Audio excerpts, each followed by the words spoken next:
না দিলে তো মজাই আলাদা। এই যে উপর দিয়ে একটু সরিষার তেল দিয়ে দিচ্ছি, দেখতে যেমন সুন্দর, খেতেও আরও মজা লাগবে। আসসালামু আলাইকুম ফ্রেন্ডস, দেখেন আমি একটা হোটেল স্টাইলে একটা রান্না করবো। প্রথমে অনেকগুলো পেঁয়াজ দেয়, এখানে 1/2 কিলো পেঁয়াজ দিয়েছি, অনেকগুলো পেঁয়াজ দিলাম। পেঁয়াজগুলো একটু লালচে কালার হয়ে গেছে। এখন আমি এখানে অনেকগুলো টমেটো দিয়ে দিচ্ছি, কী করবো দেখেন।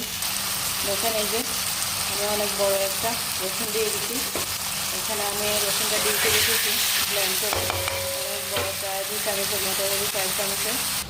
দেখেন রসুনটা আমার গলে গেছে। এখন আমি এই যে এখানে লবণ দিয়ে দিচ্ছি, যতটুকু লাগবে ঠিক ততটুকু। এই যে লাল মরিচের গুঁড়া দিয়ে দিচ্ছি 4 চামচে 2 চামচ। তারপরে এই যে হলুদের গুঁড়া 4 চামচে 2 চামচ। বেশি বেশি দিয়েছি, কারণ এই রেসিপিটাতে অনেক বেশি বেশি দিতে হয়, এগুলা না হলে ভালো লাগবে না খেতে। এখানে ধনিয়ার গুঁড়া, জিরার গুঁড়া, গরম মশলার গুঁড়া সব কিছু একসাথে দিয়ে আমি এখন ভালো করে নেড়ে ছেড়ে মশলাটাকে 2 মিনিট কষিয়ে নিব। দেখেন এই যে কষানোর পর তেলগুলো একদম উপরে উঠে এসেছে, দেখছেন কতটা সুন্দর লাগতেছে, মাশাআল্লাহ।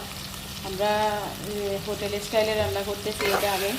আমরা হোটেলে খাওয়ার পর মানে বুঝি না কীভাবে এত মজা লাগে খেতে।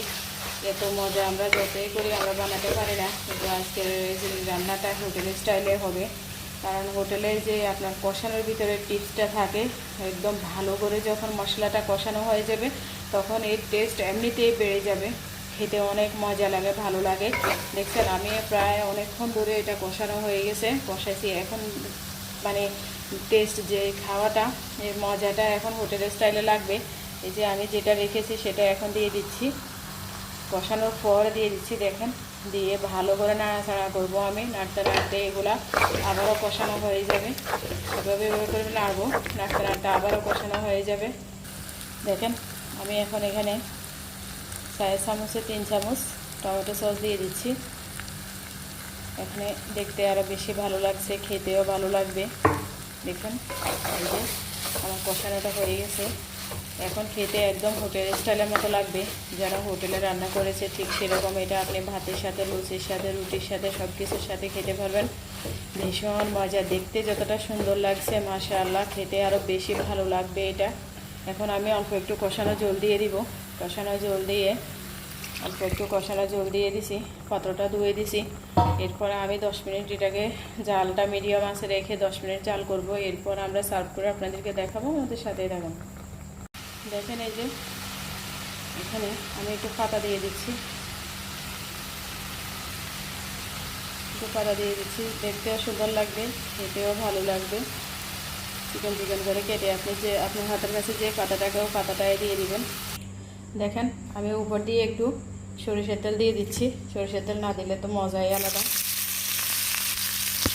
এই যে উপর দিয়ে একটু সরিষার তেল দিয়ে দিচ্ছি, দেখতে যেমন সুন্দর, খেতেও আরও মজা লাগবে।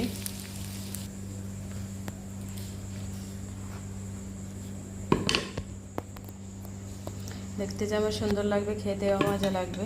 দেখেন দারুণ লাগছে, এই যে কতটা ভালো লাগছে। দেখেন একদম হোটেল স্টাইলে, হোটেলে যেভাবে খাবেন না, পয়সা দিয়ে আর খেতে হবে না, ঘরে এইভাবে বানিয়ে খাবেন। আমি একটু ছিটিয়ে দিচ্ছি, এটা দেখতে সুন্দর লাগে, আরও কালারের ভেরিয়েশন আসে।